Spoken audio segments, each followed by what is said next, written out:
క్రీస్తునందు నాకు అత్యంత ప్రియులైన Bible open universes India international సార్వత్రిక సంఘం అంతటికి నా హృదయపూర్వక శుభములు వందనాలు తెలియచేస్తున్నాను. ప్రియులారా, గత నెల 19వ తేదీన నాకు హార్ట్ ఆపరేషన్ జరిగిన సంగతి మీ అందరికీ తెలుసు. నిజంగా మరణపు ఊరుల నుండి, పాతాళపు పాశముల నుంచి ఆ దేవాతి దేవుడు నన్ను రక్షించి సజీవుడిగా మీ ఎదుట నిలవబెట్టాడు. కారణం, ఆయనకు పని ఉంది. అనేక సహోదరులను నేను ఆయన కొరకు సంపాదించాలి. ముఖ్యంగా ఈ విషయంలో మీరు నాపై చూపిన ప్రేమ వెలకట్టలేనిది, చాలా గొప్పది. అప్పటికప్పుడు నా కోసం మీ కష్టాన్ని, కష్టార్జితాన్ని ఇచ్చారు. కొందరు అప్పులు చేసి మరీ ఇచ్చారని విని నిజంగా ఆశ్చర్యపోతున్నాను. మీ ప్రేమ గొప్పది. ప్రియులారా, మరి ఈ ప్రాణాన్ని మీరే కాపాడుకున్నారు. మీరు నిలబెట్టుకున్న, మీరు కాపాడుకున్న ప్రాణం ఇది.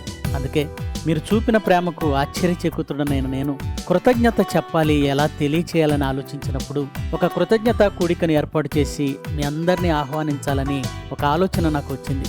వచ్చే నెల అంటే నవంబర్ 29వ తేదీ, మరి ఆ రోజు జాన్సన్ విక్టర్ గారి చనిపోయిన రోజు కూడా గనుక ఆ రోజే కృతజ్ఞత కూడిక ఏర్పాటు చేసి అందరినీ నేను ఆహ్వానించాలని భావించాను.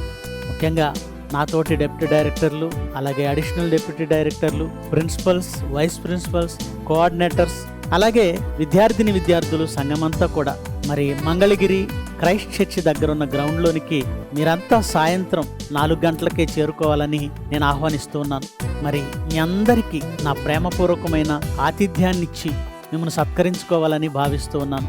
నా ఆహ్వానాన్ని మన్నించి 29వ తేదీ మీ అందరూ తప్పక రావలసిందిగా ప్రేమతో ఆహ్వానిస్తున్నాను. ఇట్లు మీ అన్నయ్య Santosh Kumar, deputy director, Bible open universes India international. Thank you.